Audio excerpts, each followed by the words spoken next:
Dua. Quran surah ke-17 ayat ke-82. Yalla habibi nasma' minkum. Kita dengar Syekh Mahmud, Quran surah 17 ayat 82. Wa nunazzilu minal Quran. Bismillahirrahmanirrahim.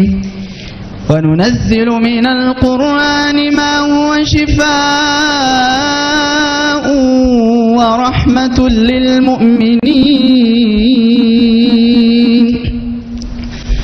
wa la yazidudz zalimina illa khasara. Baik, jazakallah khair. Perhatikan baik-baik. Wa nunazzilu minal Qur'ani. Awas, perhatikan kalimat Qur'annya, sangat detil sekali diksinya. Allah tidak mengatakan wa nunazzilu minal kitab, tidak mengatakan wa nunazzilu minadz dzikr. Awas, ini pilihan kata Al-Quran itu indah sekali. Ketika mengatakan dzalikal kitab, dzalikal kitab la raiba fi, Allah tidak katakan dzalikal Quran.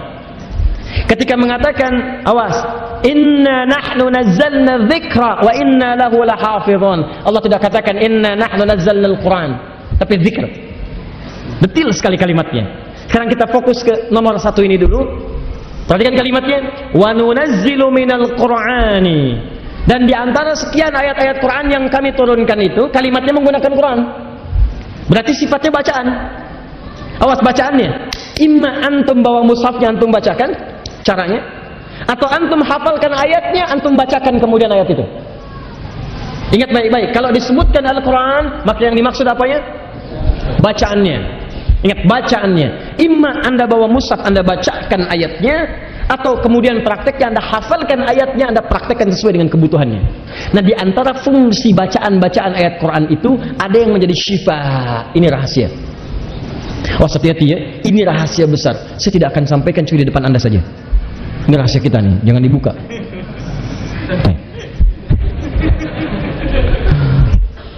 Hada sirrun bainana. Baik. Syifa itu punya dua arti. Awas, Bu Syifa, hati-hati. Punya dua arti. Satu, syifa itu bisa berarti penyakit fisik yang sudah sulit ditemukan obatnya secara medis. Secara medis. Jadi ada penyakit fisik yang secara medis tersedia obatnya. Ada secara medis, secara klinis bisa diselesaikan. Penyakitnya disebut dengan daun, obatnya disebut dengan dawaun, dawa. Ya, misal minum promah, misal, ya. Masuk angin, minum tolak angin, misal, ada, ya. Wah, itu dulu waktu di Afghanistan itu, pasukan PBB ada di situ, kemudian bikin kemah-kemah, tiba-tiba ada kejadian angin besar bertiup. Malam-malam, sepertiga malam, terbang kemah-kemah itu. Tapi yang paling menarik, cuman kemah orang Indonesia. Tenang aja. Begitu dilihat, apa yang mereka lakukan? Tidur aja mereka. Ternyata luarnya ada tulisan tolak angin. Teman bercanda gitu kan. Tentanya ada sponsornya tolak angin.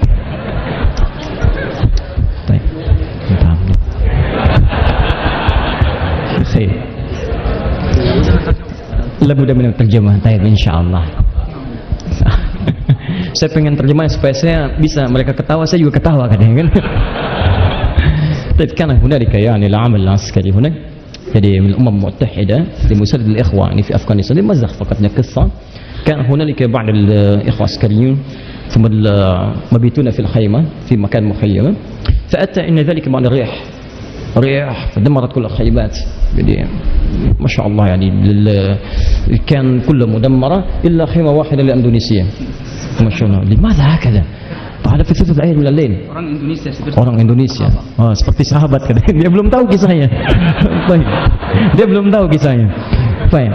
فلماذا فكنا نظن أنهم يعني يصلون ويذكرون كذا في ثلث الآخر. لا هم نائمون. يا سبحان الله. ماذا حصل؟ لماذا ini الخيمة ثابتة؟ لأن في شعار في الخيمة مكتوب طلق angin. الدفاع عن الرياح.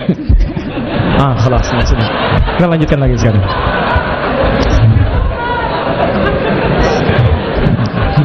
خلاص.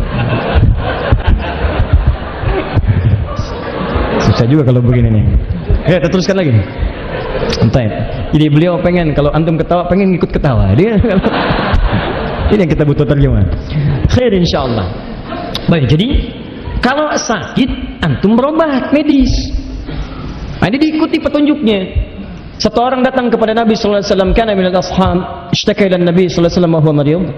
Faqala Nabi sallallahu alaihi wasallam, dia berkata kepada Nabi sallallahu alaihi wasallam, "Ya Rasulullah, ana marid.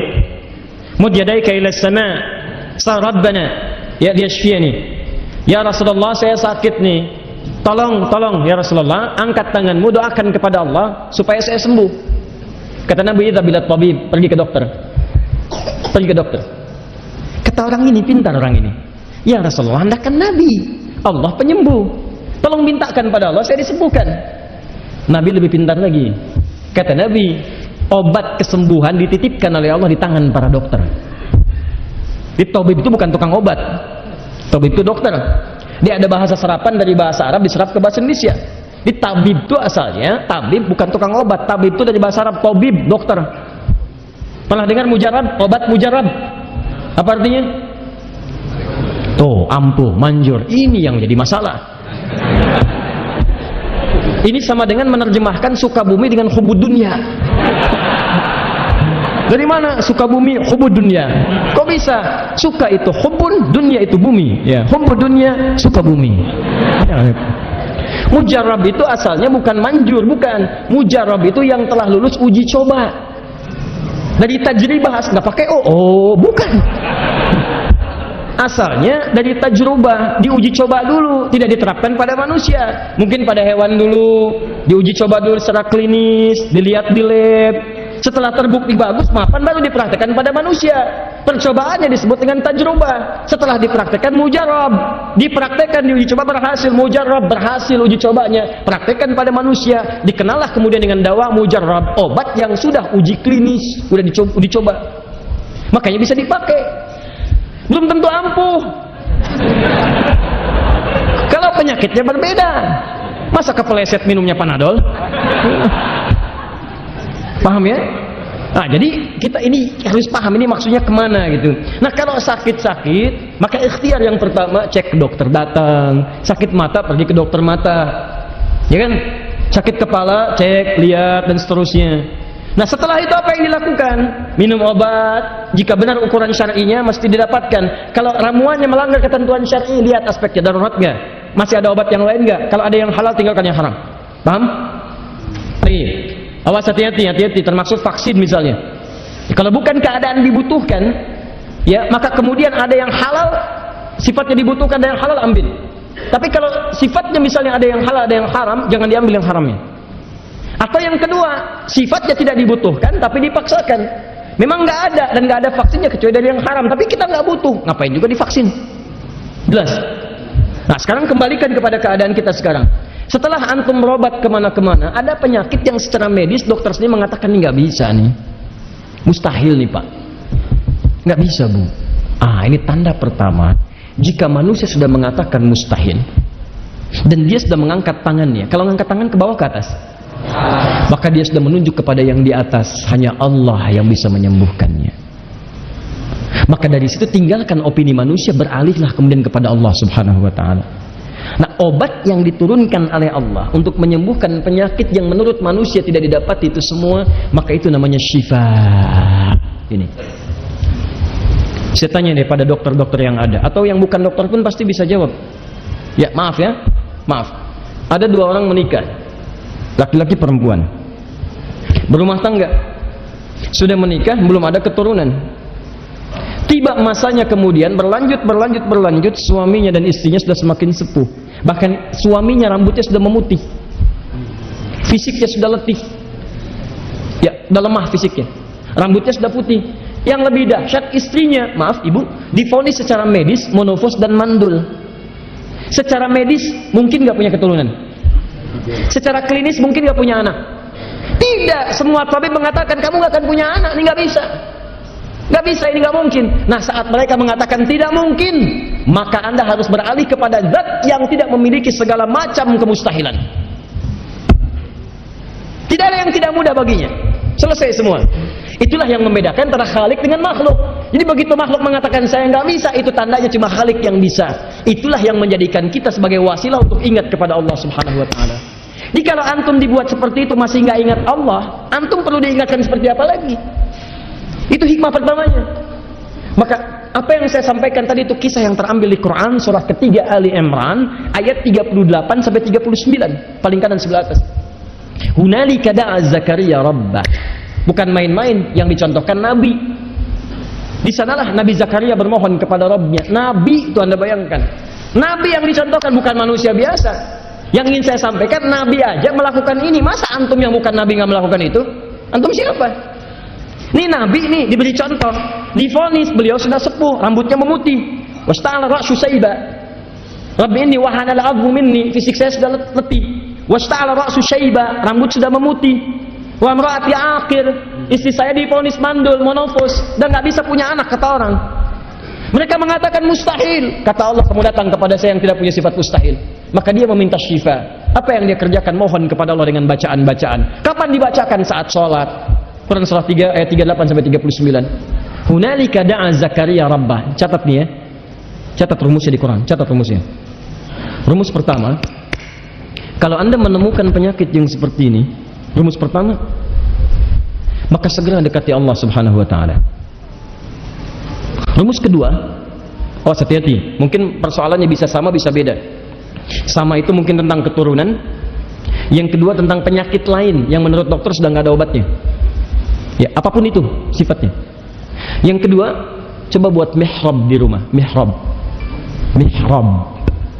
Mihrab itu tempat yang dikhususkan hanya untuk kepentingan ibadah. Walaupun sehamparan sajadah. Mihrab. Ya, mihrab. Ini mihrab di imam depan. Jadi ada 3 tempat yang utama di Quran. Ada mihrab, ini yang kita bahas. Yang kedua ada musalla, Quran surah kedua ayat 125. Wa idja'alnal baita mathabatan lin-nasi wa amna wattakhidhu min maqami Ibrahim musalla. Yang ketiga ada masjid. Masjid. Quran surah kedua ayat 114. Wa man adlamu mimman mana'a masajidallah. Quran surah 9 ayat ke-18. Innama ya'muru masajidallah. Di ada musalla, ada masjid, ada mihrab. Simpan musalla dengan masjid, saya mau bicara tentang mihrab. Mihrab itu tempat yang diistimewakan di dalam Al-Quran, yang dikhususkan hanya untuk fungsi ibadah saja, tidak yang lainnya. Dan di antara keutamaan mihrab, dia bisa mempercepat terkabulnya doa.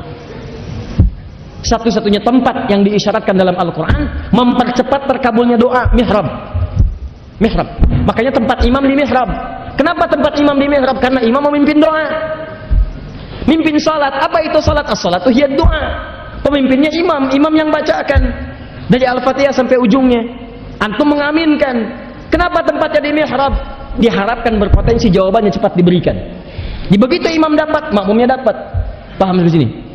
Nah, antum boleh bikin mihrab di rumah, tidak harus di masjid. Apa dalilnya? Maryam. Antum kenal Maryam? Ayo kenal. Ini. Tahu Maryam? Semuanya tahu. Tahu. Kenal Maryam? Maryam binti Imran. Ya. Kenal? Sudahlah. Saya namanya Maryam. Masya Allah. Adiknya? Adiknya beliau, Masya Allah. Adiknya namanya Maryam. Tapi bukan Maryam binti Imran. Nanti kita bahas lain waktu supaya tidak melebar. Ya. Lihat sini. Maryam bikin mihrab. Dibikinkan oleh orang tuanya Imran dengan Hannah. Dibuatkan mihrab. Perhatikan. Fungsi mihrab sekali lagi, dia bisa mempercepat terkabulnya doa. Yang kedua mempercepat datangnya rizki. Apalagi kalau antum satukan antara doa dengan rizki, itu luar biasa. Ya Allah, mohon dekatkan rizki kepada saya, Allah. Mohon ya Rabb, mohon. Tiba-tiba datang anaknya rizki namanya. Mas, sedang apa? Ya kan? Betul, mendekatkan rizki. Tahu dari mana? Ketika dibuatkan mihrab oleh bapak ibunya, Maryam beribadah di dalamnya. Perhatikan apa yang terjadi. Ayat 37-nya, paling kiri sebelah bawah di mushaf. Quran surah ketiga ayat 37. Fataqabbalaha rabbuha biqabulin hasanin wa anbataha nabatan hasana wa kaffalaha Zakaria. Kullama dakhala 'alaiha Zakaria al-mihrab, disebutkan mihrabnya. Maryam tuh ibadah di mihrab, ibadah aja. Ingat, fungsi mihrab hanya ibadah saja, jangan dengan yang lain. Di kalau antum isi salat, baca Quran, zikir di situ, urusan dunia keluar. Misal sedang baca Quran, ada telepon, tang ting tung ting tang ting tung, tang ting tung ting tang ting tung. Jangan diangkat di mihrab, keluar. Karena urusan di situ hanya ibadah saja. Dan jangan lakukan yang mengganggu ibadah Anda. Begitu masuk mihrab, ceklik foto. Sedang di mihrab, jangan ganggu ya.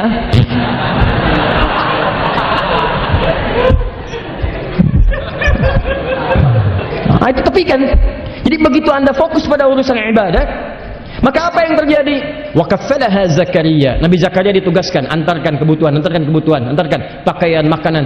Tapi Allah berkehendak lain. Kullama dakhala 'alayha Zakaria al-mihrab wajada 'indaha rizqa. Kullama, setiap kali masuk, bukan sekali dua kali. Setiap kali datang sudah ada kebutuhannya. Mau makan ada makanan, minum ada minuman, pakaian sudah ada. Dia kaget, dia mengatakan, ya Maryam, anna laki hadza? Maryam, dari mana semua ini? Kan yang pegang kuncinya saya, yang buka saya, kenapa sudah ada di sini? Perhatikan, kalimat anak yang dididik dengan nama Allah, dengan hukum Allah, maka yang keluar di lisannya hanya akan Allah yang pertama kali. Kalimat anak Anda yang dididik dengan mall, dengan iklan, dengan tontonan, maka di lisannya akan marak kalimat-kalimat tontonan itu. Apa kabar anakku? Kabar baik, robot X. Wah, sudah robot tuh. Ya, sayang sini, siap poli yang dipanggil, robokar poli. Ah, hati-hati. Ada poli, ada embers, ada heli dan sebagainya.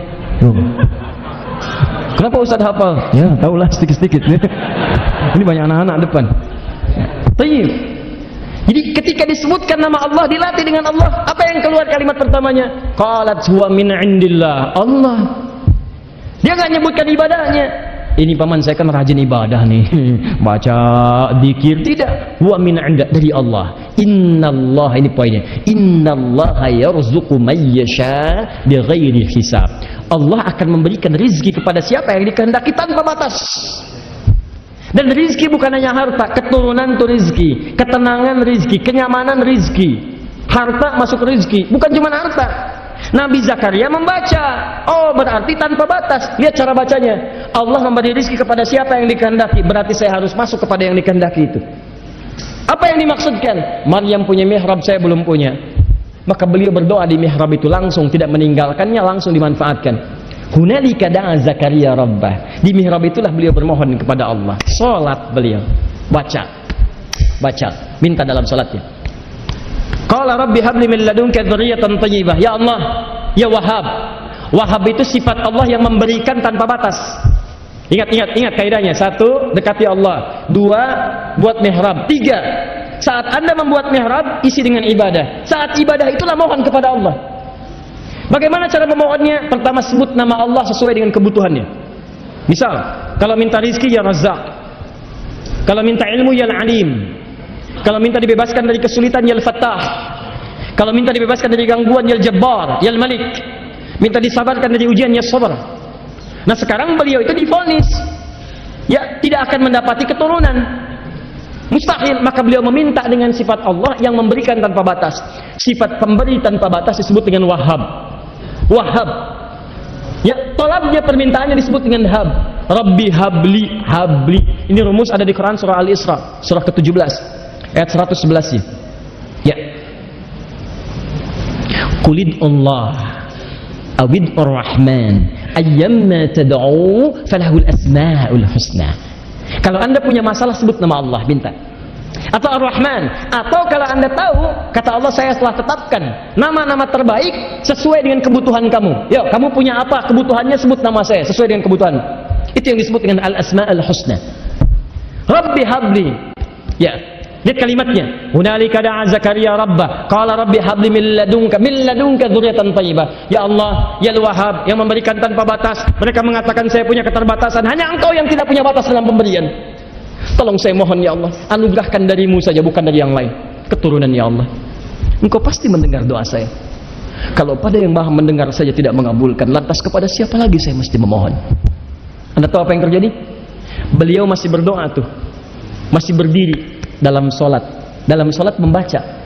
Dalam solatnya masih berdiri disebut dengan qaimun. Sedang solat belum selesai disebut dengan yusalli. Baru selesai doanya, belum selesai solatnya, turun jawaban. Ayat 39-nya. Fanadatul malaikatu wa huwa qaimun yusalli fil mihrab. Annallaha yubashshiruka bi Yahya. Tiba-tiba turun jawaban sedangkan beliau belum selesai salatnya, mengatakan, "Hei, kamu akan punya anak namanya Yahya." Artinya hidup.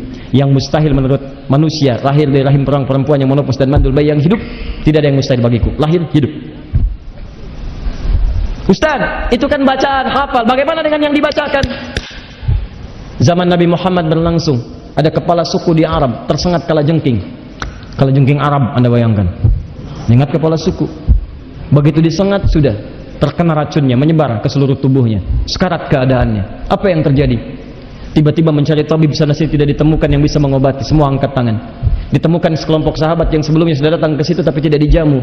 Dibiarkan pergi disusul. Siapa yang bisa menyembuhkan di antara Anda? Angkat seseorang tangannya mengatakan biiznillah, dengan izin Allah. Begitu didatangkan orang itu dibacakan Al-Fatihah. Al-Fatihah. Bacakan sekali baca. Ya, obat sana sini sudah tidak mempan, dawa sudah tidak ada, syifa. Begitu dibacakan Al-Fatihah, sembuh biiznillah, sembuh. Sembuh. Makanya dikenal Al-Fatihah dengan Syafi, surat penyembuh. Lihat bagaimana mempraktekannya. Paham ya? Nah, ini nanti syifa. Jadi kalau ada orang-orang berobat kemudian dikatakan oleh dokter, ini nggak bisa, ini mustahil, ini tanda pertama, berarti saya sedang dicintai oleh Allah, saya diminta langsung mendekat kepada Allah. Allah nggak mau pakai perantara, langsung minta kepadanya. Saya pernah sakit satu kali, kuntu maridan zaman, dan dirawat di rumah sakit, begitu fil mustashfa ada, qarib bin huna. Wazaran tabib, ini ziarah adiyah, yaumiyah, datang dokter visit setiap hari biasa. Wa ahyanan yani qurib adh-dhahr. Saat 10 ونص كذا 11. Ya kadang-kadang jam 10:30, jam 11 datangnya begitu terlambat. Yaumul awal waqala, ya hari pertama dia tanya datang, apa yang dirasakan Dek? Panggilnya Adek. Qala yaumun jaa ilayya ana, faqala madza bika ya gulam? Gulam yaumul awal. Baik. Apa yang dirasakan Dek? Hari kedua rupanya anak saya datang, sakit juga di situ. Kami bersama-sama. Hari kedua berubah. Apa yang dirasakan Pak? Dari adik pindah ke bapak. Baik. Ja'ani waladi wa zawji hunak wa waladi al-musab bil marad fa kana ma'i. Fa yawm ats-tsani qala madza bika ya lab? Baik. Hari ketiga terjadi perubahan. Jadi dia berkata, ini udah nggak bisa Pak. Bapak tunggu aja lah. Trombositnya turun sampai 30.000, turun lagi macam-macam terus. Ini nggak bisa. 3 hari Pak, baru selesai. Saya pikir saya nggak mau merepotkan banyak orang. Banyak hal sudah terjadi di sini, dan kita juga ada kurang kesempatan untuk mengerjakan yang lain. Maka ketika dokter mengatakan mustahil, saya tangkap kalimatnya. Oh, kata Quran ini tandanya. Maka Allah sedang mencintai saya. Tinggalkan pendapat manusia, saya beralih kepada Allah. Maka malam semampu kita tempelkan telapak tangan di tembok, tayamum kita, bermunajat kepada Allah. Ya Allah, hambamu mengatakan mustahil saya mendapatkan kesembuhan. Sedangkan kau mengatakan dalam Quranmu ketika orang mengatakan mustahil maka minta kepadaku yang tidak punya sifat istihala. Kita mohon, minta. Besoknya yang biasanya visit datangnya jam 10.30, jam 11, fa idza yaumu tsalits ata as-sa'at as-sabi'ah sabahan. Datang jam 7. Wa indama ya'ti yatrukul bab. Ketika dia datang ngetuk pintu dulu, enggak seperti biasanya. Faqala assalamualaikum. Assalamualaikum. Yaumul tsalits faqala ya ustaz. Syufta? Yaumul awal gulam. Kan ya. Wa tsalits ustaz. Hari pertama adik, hari kedua bapak, hari ketiga ustaz. Ustaz, ini enggak mungkin nih. Enggak bisa nih. Ya kau gimana Anda ini? Assalamualaikum ustaz, enggak bisa. Apa maksudnya? Seharusnya ustaz naiknya hari ketiga, ini banyak doanya ya katanya. Baru di situ Ustaz jaga kesehatan dia gini macam-macam. Kita diskusi pelan-pelan, dia tunjukkan ternyata benar janji Allah. Begitu sudah demikian, selesai beliau pulang, datanglah kemudian satu orang tua dari seorang pasien di bawah. Dia datang, Ustaz, saya mohon maaf, saya ini pasiennya dokter A yang periksa Ustaz juga. Saya dikasih cerita ke sini, saya datang ke sini. Anak saya sakit Ustaz. Kata obatnya sudah yang terbaik tapi nggak sembuh-sembuh. Saya katakan kepada beliau, tolong minta anaknya untuk bermohon kepada Allah. Ini tanda yang paling utama. Boleh nggak orang tuanya? Saya bilang nggak bisa, harus anak yang sakit. Itu masalahnya Ustaz. Dia nggak mau. Kalau sudah diberi tanda begini nggak mau dekat juga sama Allah, mau diapain lagi? Balik kepada anaknya, mintakan kepada Allah. Baik Ustaz, dia turun lagi. Selepas itu datang lagi satu orang. Datang kemudian menyampaikan kertas, seorang ayah. Tertulis di kertasnya, apa ini Ustaz? Apa ini Pak? Saya bilang, Ustaz itu 2 nama anak saya, perempuan dua-duanya. Maksudnya apa? Ustaz kan sakit, doa orang sakit cepat dikabulkan oleh Allah. Tolong doakan anak saya besok mau ujian. Itulah macam-macamnya. Ya. Jadi Anda pun bisa mengerjakan itu, tidak harus jadi Ustaz, tidak harus jadi seorang nabi. Saya bukan Zakaria, saya manusia biasa, dan mungkin Anda lebih baik dalam pandangan Allah.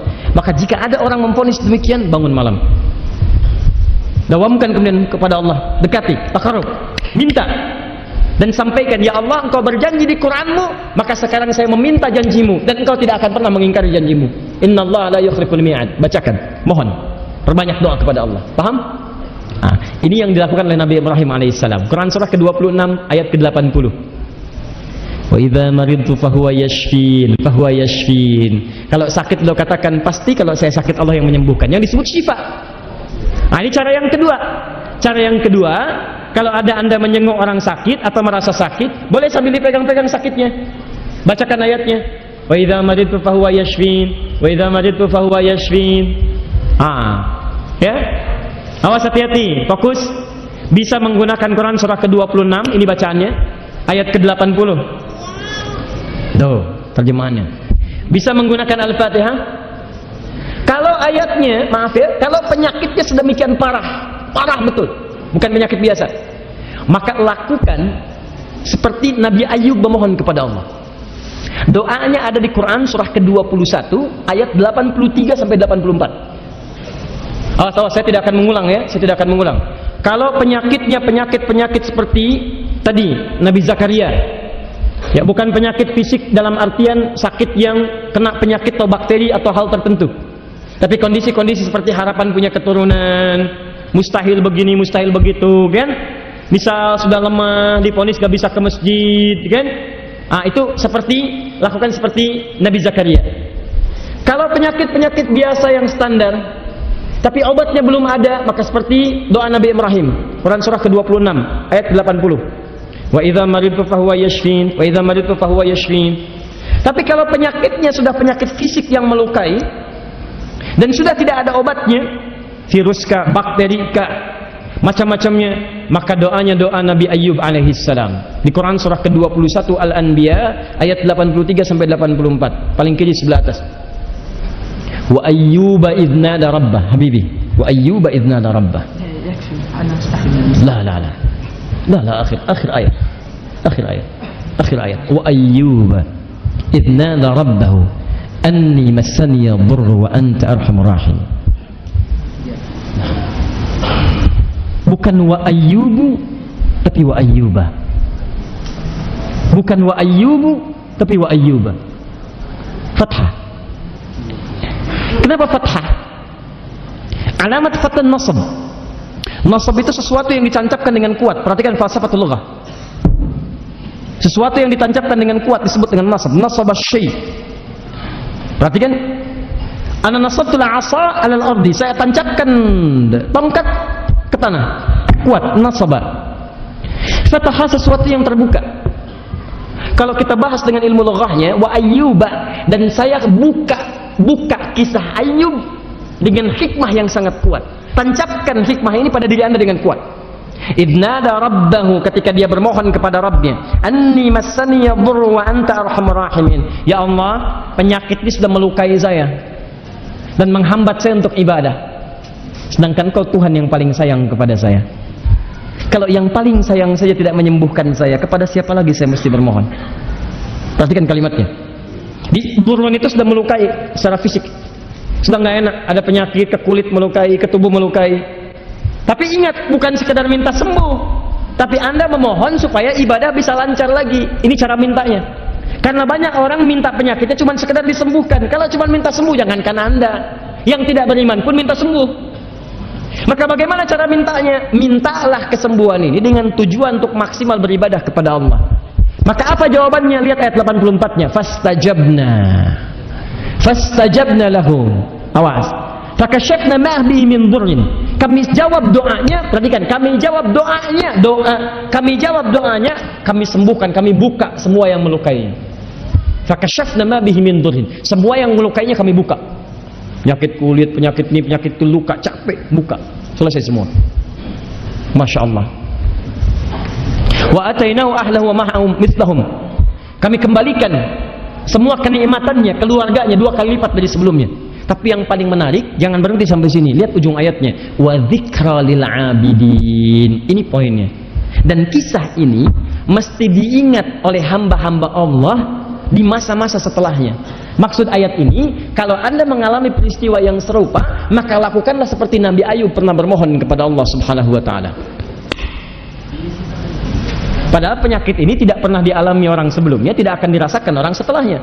Jadi kalau orang sakitnya seperti Ayub saja, kata Allah, kalau dia ingat kepada Allah, zikra, ingat kepada Allah, kemudian dia mengamalkan amalan seperti Ayub, saya sembuhkan. Dan di antara makna zikrun itu Quran. Dari mana tahunya? Quran surah ke-15 ayat 9. Inna nahnu nazzalna dzikra. Quran disebut dengan zikrun. Di antara makna zikrun hafalan Quran. Dari mana tahunya? Quran surah ke-54 ayat 17, ayat 22, ayat 32, ayat ke-40. Walaqad yassarnal Qur'ana lidzikri fahal mim muddakir. Jadi kalau Anda hafal Quran, sering baca Quran, itu di antara manfaat yang mendatangkan syifa. Minimal dijaga dari penyakit. Diberikan kesehatan, dijaga, fisiknya kelihatan kuat, kelihatannya lemah padahal dia punya kekuatan yang tidak biasa. Paham? Nah, ini dia syifa. Maka ini kita gunakan, pakai. Nah, yang kedua, syifa ini bisa berarti obat dari penyakit hati, bukan fisik. Penyakit hati, penyakitnya disebut dengan maradun. Nempel di hati disebut dengan qalbun, jamaknya qulub. Quran surah kedua ayat ke-10. Fi qulubihim maradun fazadahumullahu marada. Marad itu penyakit hati, dengki, iri hati. Nah, hati-hati. Itu penyakit hati, ria, penyakit hati. Bukan penyakit fisik. Makanya tidak bisa antum datang kemudian ke rumah sakit. Dok, aduh, pusing saya, dok. Sakit kepala saya. Bapak, gejalanya apa yang dirasakan? Gejalanya kalau tetangga saya beli kulkas, saya sakit kepala saya. Dia beli TV, saya sakit hati saya ini, dok. Gak tahu kenapa. Tolong, dok. Gak bisa. Kasih resep, dokter. Quran surah ke-17 ayat ke-82. Kasih. Apa ini, dok? Penyakit Anda tidak bisa diatasi dengan obat biasa. Bukan Anda kurang sehat, tapi Anda kurang dekat dengan Allah Subhanahu wa taala. Terus saya mesti bagaimana? Dekati Allah, bangun pertengahan malam. Tapi saya belum punya pendamping, cari sendiri. Dampingi dirimu dengan Al-Quran. Masya Allah, paham? Nah, itu indah. Ya, jadi ini yang disebut dengan syifa. Makanya kalau ada orang-orang ahli Quran, apalagi dia belajar Quran, tapi masih hatinya belum terjaga. Ya maaf, ini tidak mudah ini. Jangankan murid biasa, ustadz juga bisa gagal ini. Bisa gagal. Ada ustadz mengajar Quran tapi tidak bebas dari sifat iri hati, berarti Qurannya tidak memberikan keberkahan pada dirinya. Dia mengajar Quran tapi lekat dengan dengki, lekat dengan ria, awas, tidak bebas dia, tidak memberikan keberkahan Quran pada dirinya. Dan pastinya dia menempatkan Quran di tempat yang salah, disebut dengan zalim. Makanya di ujung ayat ke-82 itu diteruskan ayatnya, wala yazidu zalimina illa khasara. Wala yazidu zalimina illa khasara. Dan Quran tidak akan pernah memberikan manfaat kepada orang zalim. Awas, sekalipun dia ustadz syekh alim, tapi dia menggunakan ayat Quran tidak pada tempatnya, maka Quran tidak akan memberikan keberkahan pada dirinya. Menggunakan ayat untuk menipu orang lain, menggunakan ayat-ayat untuk memberikan fatwa yang tidak benar, menggunakan ayat-ayat untuk membenci orang lain, awas, tidak akan ada keberkahan pada dirinya. Minimal perilaku orang yang belajar akan jauh dari akhlak Al-Quran, akan jauh. Demi Allah saya katakan, kalau Anda belajar Quran akan berpengaruh pada akhlak Anda. Anda belajar ta'lim Quran, sunnah, tapi akhlak Anda jauh dari Quran dan sunnah, pertanda tidak ada keberkahan Quran pada diri Anda. Itu awas, kaidah yang pertama. Itu kaidah.